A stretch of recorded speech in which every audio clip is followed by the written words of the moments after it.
I once again welcome you all to our YouTube channel. Today I am going to take second language Hindi for the students of class 7th. तो चलिए आगे बढ़ते हैं हमारे तीसरे lesson की ओर, हिंदी दिवस, जो कि एक संवाद है। संवाद यानी कॉन्वर्सेशन हो सकता है या बातचीत या संभाषण। तो यहाँ पे एक चित्र बना हुआ है और इस चित्र में क्या क्या दिखाई दे रहा है। चित्र में एक मंच पर, मंच यानी स्टेज पर एक आदमी खड़ा कोई भाषण दे रहा है। तो यहाँ पे स्टेज पे जो है एक आदमी है वो भाषण दे रहा है। मंच पर की कुर्सियों पे, यानी ये जो मंच पर जो कुर्सियां रखी यानी चेयर्स रखी हैं, उनमें भी जो है दो आदमी बैठे हुए हैं, वे भी भाषण सुन रहे हैं। भाषण यानी स्पीच जो है सुन रहे हैं। मंच के सामने भी लोग बैठे, यहाँ पे कुछ लोग दिखाई दे रहे हैं, वे मंच के यानी स्टेज के सामने बैठे भाषण सुन रहे हैं। तो चलिए आगे बढ़ते हैं प्रश्नों की ओर। तो पहला प्रश्न तो मैंने आपको बता दिया कि चित्र में क्या क्या दिखाई दे रहा है। तो अगला प्रश्न क्या है, बाई ओर देख रहा, बाई यानी left side, left side. So बाई ओर देख रहा लड़का किसके बारे में पूछ रहा होगा। तो बाई ओर देख रहा लड़का जो है मंच पर यानी स्टेज पर आसीन यानी बैठे हुए, आसीन व्यक्तियों, स्टेज पे जो बैठे हुए व्यक्तियों के बारे में पूछ रहा होगा कि हिंदी प्रचार, हिंदी प्रचार यानी हिंदी की पब्लिसिटी में उनका क्या योगदान है। योगदान यानी उनका क्या हाथ है। अगला प्रश्न, मंच पर खड़ा आदमी क्या बोल रहा होगा। तो ये जो आदमी भाषण दे रहा है वो क्या बोल रहा होगा।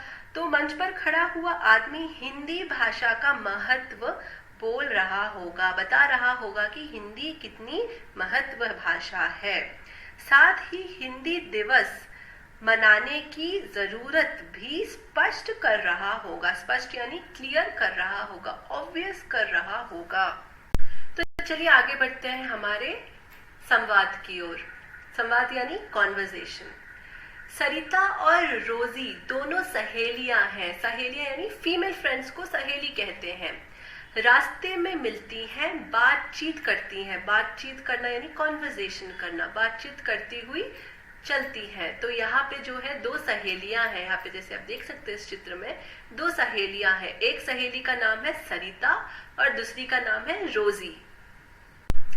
रोजी, क्या बात है सरिता, तुम आज बड़ी खुश हो, कहाँ से आ रही हो। सरिता कहती है, अपने विद्यालय से कल एक विशेष कार्यक्रम है, उसी की तैयारी चल रही है। तो कल एक विशेष कार्यक्रम होने वाला है, उसी की तैयारी चल रही है।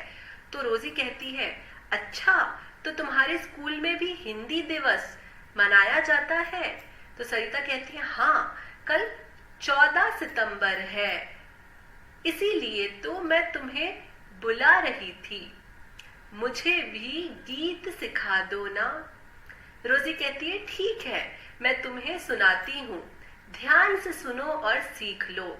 हिंदी सीखो, हिंदी बोलो, हिंदी को अपनाओ, आओ सब मिलकर गाओ, हिंदी दिवस मनाओ।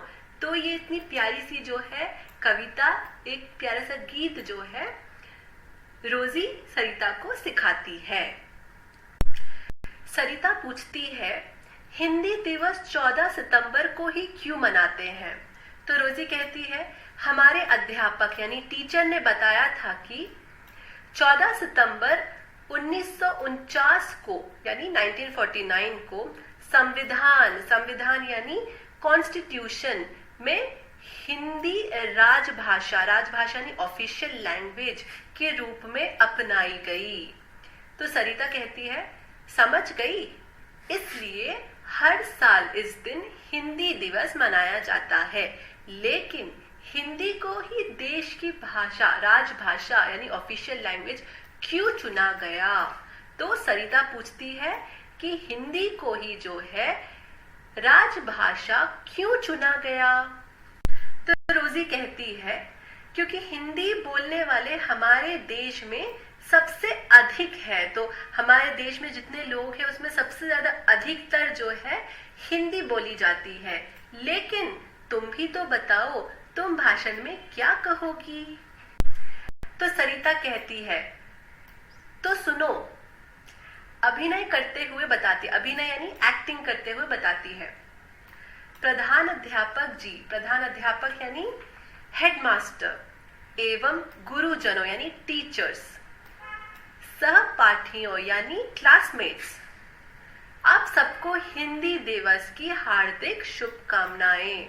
हिंदी हमारे देश की राजभाषा है, राजभाषा यानी ऑफिशियल लैंग्वेज है। इसे सीखना हमारे लिए बहुत ही जरूरी है।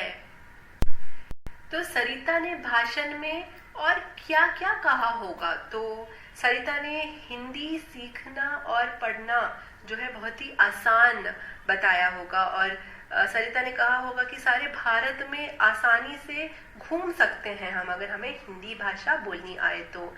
इस भाषा का साहित्य बहुत ही पुराना और विशिष्ट है।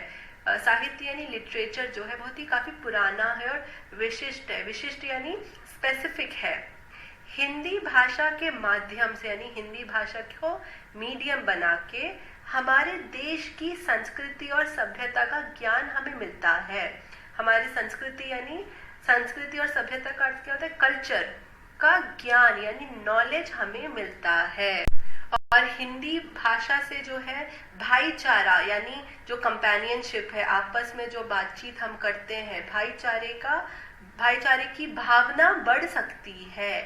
देश की एकता और अखंडता जो है बनी रहती है। एकता और अखंडता यानी यूनिटी, और अखंडता यानी जो अनब्रोकन है, संपूर्ण है। इसकी लिपि देवनागरी है। लिपि यानी स्क्रिप्ट या फॉन्ट जो है देवनागरी है। इसकी विशेषता है कि जो लिखा जाता है वही पढ़ा जाता है। तो इस तरह से जो है आप चाहे तो इसके आगे भी जो है जो भाषण है उसे और आगे बढ़ा सकते हैं। तो चलिए यहाँ पे देखते हैं कुछ नारे हिंदी के ऊपर जो है। हिंदी में बोलिए, देश को जोड़िए, हिंदी से मन जोड़ो, दिल से भेदभाव भगाओ, हिंदी को अपनाओ, दिल में एकता बढ़ाओ। तो इस तरह के और नारे आप बना सकते हैं।